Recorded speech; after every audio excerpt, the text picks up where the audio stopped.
Jake had been traveling alone for the first time. He wanted an adventure, something different from his usual life in the city. So, when he found a cheap Airbnb in a small, quiet town, he booked it immediately.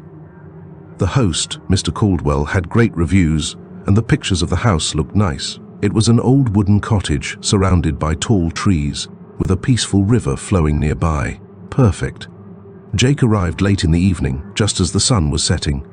The house was exactly like the pictures, small but cozy, with warm yellow lights glowing inside.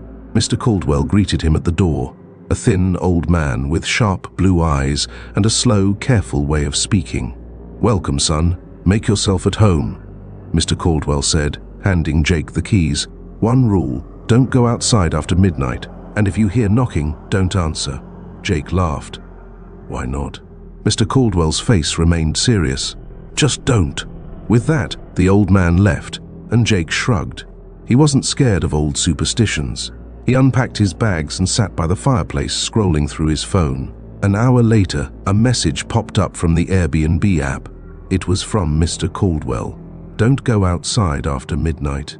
Jake raised an eyebrow. Weird, but whatever. He ignored it and went back to his phone. Another message came through a few minutes later. "If you hear knocking, don't answer." Now it was starting to feel creepy.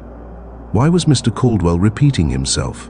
Jake decided to lock all the doors, just in case. He turned on the TV to distract himself and eventually fell asleep on the couch. At a.m., he woke up to a sound. Knock, knock, knock. The knocks were soft but steady, coming from the front door. Jake sat up, his heart pounding. He checked his phone. Another message from Mr. Caldwell. "Are you awake?" Jake's hands trembled as he typed back. "Yes.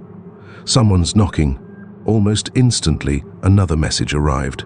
"Don't answer it. Whatever you do, don't open the door." The knocking grew louder. Knock, knock, knock. It wasn't forceful, just patient, waiting. Jake held his breath, staring at the door. Through the small window, he could see a dark figure standing outside. It didn't move, didn't speak, just stood there, knocking. Jake's phone buzzed again. "Are the lights on?" He swallowed hard and typed. "Yes. Turn them off, all of them. Now." Jake hesitated. Why? But he didn't have time to think. The knocking grew louder, faster. Bang, bang, bang. Panicked, he ran around the house, turning off every light. As soon as the last one went out, the knocking stopped. Silence. His heart pounded in his ears. Then, another message. "Do you see it?" Jake peeked through the curtain. The figure was gone. He let out a shaky breath, relief flooding through him. But then he noticed something else. Footprints in the dirt, leading to his window. Whoever had been knocking had also been watching him. His phone vibrated one last time. "Don't stay another night." Jake didn't need to be told twice. He grabbed his bags and ran to his car. As he drove away, he saw Mr. Caldwell standing on his porch, watching him go. Jake never found out who or what was knocking that night, and he never booked a cheap Airbnb in a small town again.